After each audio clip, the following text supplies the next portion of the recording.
We live in a very interesting pro wrestling world in 2018, whereas getting to the WWE was once the sole goal for everyone, it doesn't seem to be the case anymore. There's so many options today that you can make a living within this industry in loads of different ways. That includes signing a contract with Vince McMahon and then changing your mind down the line. If anything, that's actually a smart business coup. You get a huge spotlight on your face and then use that to continue to get other deals outside of that bubble.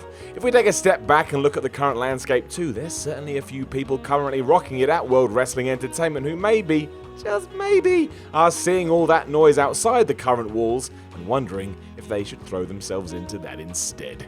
I'm Simon from What Culture, and this is 8 WWE stars who probably won't re-sign their contracts. But before we begin, don't forget to subscribe to stay notified. Ding, ding, done. Number 8, Kurt Angle. I think this all depends on who Kurt Angle is scheduled to face at next year's WrestleMania. If it's not a marquee match, I ponder as to whether he will hang around given how oddly he's used. And let's not muck around here. Kurt returning to the WWE was a memorable moment, but no one really capitalized on the momentum, and he soon just fell back into the same old routine. Admittedly, it didn't help when all that palaver with the Shield and Roman Reigns went down. There wasn't enough build, and now Kurt is just the Raw GM, and that's great, but it feels like he should be more. We wanted dream matches and we haven't got them, which leads me to think he may get Mick Foley'd in the sense one day he's in charge of Monday nights and then all of a sudden he's not. At the very least, WWE could try and find a job for him backstage because he's one of the best wrestlers ever. Number 7, Kane. I love Kane, and yes, I say that every time I bring Kane up. You want to know why? That's right. I love Kane. The truth of the matter, though, is that he has an ever more likely job emerging as the mayor of Knoxville, and if he does win that election, it seems he will leave the WWE to focus on that, as he should. Doesn't sound like something you can do half-assed. Glenn Jacobs has also had an amazing career, is probably winding up anyway, and you'd imagine, given he seems like a smart dude, doesn't really need the money anymore. He's likely set for life. This is why even if he chooses to walk away when his contract comes due, it will make all the sense in the world. Can still make special appearances before naturally getting inducted into that Hall of Fame.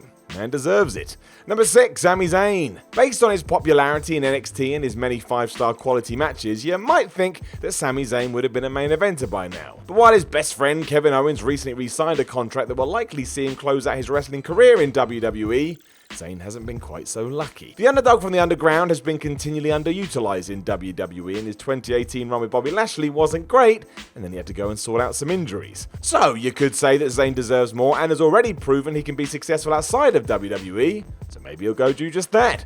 New Japan could have a field day thinking up things to do creatively with him, and no one would be upset to see him back in Ring of Honor, other than maybe Vince McMahon. Number 5, Cesaro. The moment Cesaro's name was uttered by Vince McMahon as an example of someone who hadn't yet grasped the brass ring, everyone started asking if this meant the end for the Swiss Superman. Sure, Cesaro is currently in a wonderful tag team, but that will only last so long, and then what? For example, as I say these words, he hasn't been on SmackDown for weeks. On that note, since shifting to Tuesdays, the bar has been largely irrelevant. They had a mini feud with the New Day, and then they vanished from existence. Could this be the catalyst for him thinking he's going to go back to the independent circuit for one more big money run? After all, many people see Cesaro as a star. He's just not at the wanted level within WWE. There isn't a superstar today like him, and he does bring something brand new to the table. But if he's not being invited round to dinner, maybe he does need to go elsewhere. And what an analogy that was. Number 4, Jeff Hardy. Big question, how much time does Jeff Hardy realistically have left? He's still over like Rover and awesome, but he's put his body through so much you've got to wonder where the limit is.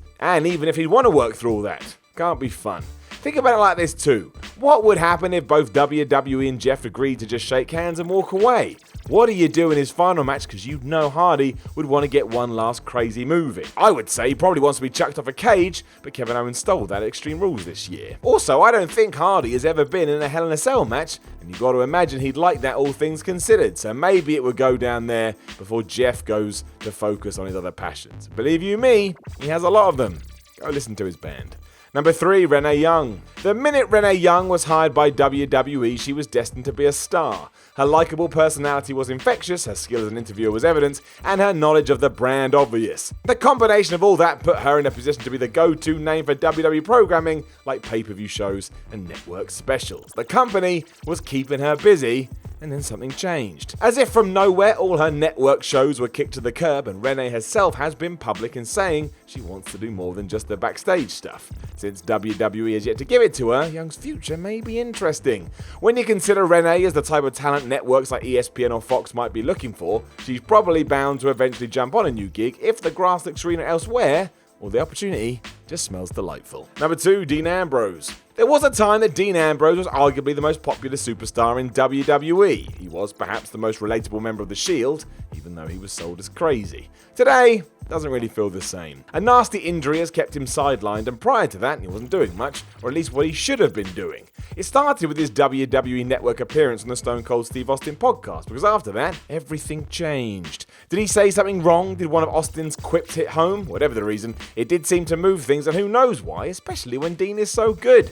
If Renee Young did decide to go as well, would that signal Ambrose being part of a packaged exit? They are married after all, and they could both stay there, of course. But there's something for you to ponder on this Monday, or Tuesday, or whatever day it is. Number 1, AJ Styles. Make no mistake, AJ Styles is the man in WWE right now. He's arguably the best in-ring performer in the company. He's blown away expectations set for him coming in as a former TNA talent, and you can put him in a match with anyone and expect something magical. However, Styles, now 41, has successfully checked off most of his bucket list in pro wrestling. He's made good money all over the world, been part of every major wrestling promotion, and he's wrestled at WrestleMania. Perhaps the only thing left to do is main event the biggest show of them all, and he'll probably eventually do that too. In interviews recently though, Styles himself has said that things are slowly changing, and that these days he feels he's more around to help get other talent over as opposed to shining a light on himself. Whatever the future does hold, however, it doesn't even matter because AJ has gone and done it. He stamped his one of the best wrestlers ever card, and that will never be taken away, not even by a thief. Hey guys, thanks for making it to the end of the video. Aren't you a star? Don't forget to like, share and subscribe below, and also there's probably more content floating up above my head, so why not check that out as well? Could be a laugh. Probably. 6 out of 10.